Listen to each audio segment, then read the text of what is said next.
Ibiyemi dára kò sí fẹnu sọ. Ẹyẹ tó dàbí ọ̀kín rẹ̀ ó sọ wọ́n nígbó. Ẹwà tó dàbí tirẹ̀ kò sí gbogbo.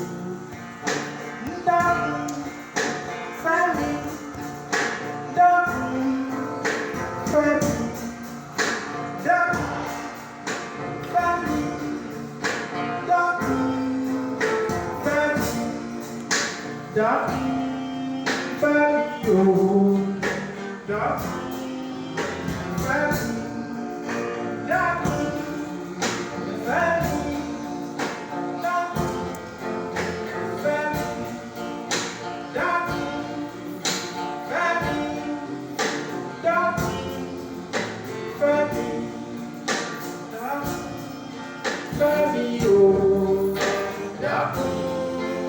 fẹ́mi.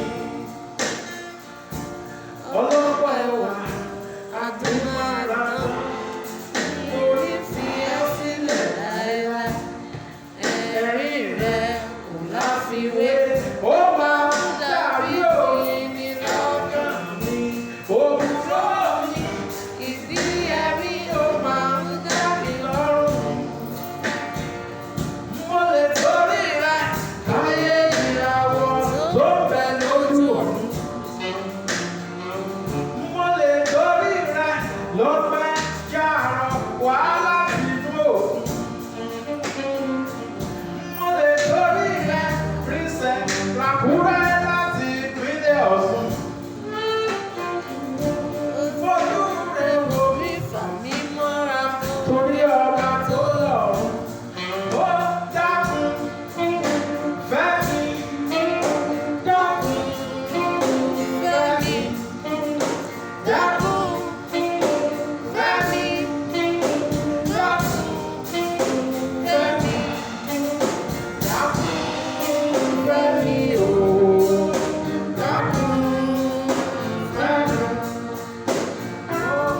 Fẹ́mi kí lóyún káàkiri ayé, kí n fi ẹ́ gba ìlójú ọba, kí n sọ ẹ́ lórí ìṣàrẹwà nílé ayé, kí n tún fa lé ewúrà dé ọ. Òwúrọ̀ mi, Ibiyemi ó máa ń dá mi lọ́rùn. Mo lè torí rẹ̀ ayé ìràwọ̀ tó ń bẹ lójú ọ̀run. Mo lè torí rẹ̀ lọ́pẹ́ jàrọ̀ wá láti inú òkun. Mo lè torí rẹ̀ ríṣẹ́ ràkúrẹ́ láti ìpínlẹ̀ Ọ̀ṣun. Ojú èwo mi fà mí mọ́ra torí ọba tó lọ́run. Dákun fẹ́mi, dákun fẹ́mi.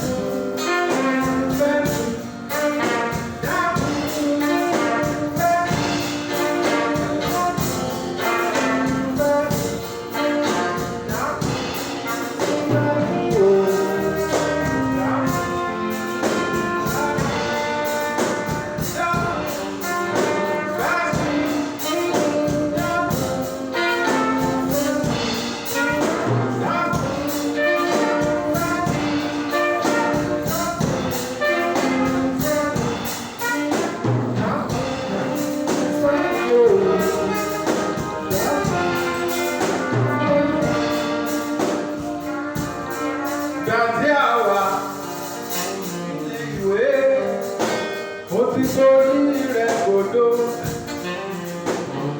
Àjò ìfẹ́ rẹ̀ tí mo dáwọ́ lé dáhùn máa jẹ kókó. Mo ti gbààwẹ̀ títí mo sì ti gbàdúrà.